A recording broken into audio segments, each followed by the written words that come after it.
కోసం కోట్ల మంది ఫీజులు చెల్లిస్తున్నారు. జాబ్ రాకపోతే ఆ డబ్బు తిరిగి ఇవ్వాలనే విధానం ఎందుకు ఉండదు? మద్యం దుకాణాలు ఎప్పుడు స్టాక్ ఉంటుంది. అయితే ప్రభుత్వ ఆసుపత్రుల్లో మందులు, బెడ్లు ఎందుకు అందుబాటులో ఉండవు? కీప్యాడ్ మొబైల్స్ వాడేది కేవలం కాల్స్ కోసం. దానికి డేటా రీఛార్జ్ ఎందుకు? ఫోన్ నాది, సిమ్ నాది. బ్యాలెన్స్ లేకపోతే నా ఇన్కమింగ్ కాల్స్ కట్ చేసే హక్కు వాళ్ళకి ఎవరిచ్చారు?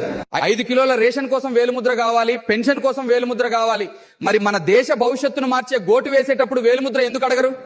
అడుగు పుట్టుక నుండి చావు వరకు ప్రతి అడుగు పన్ను.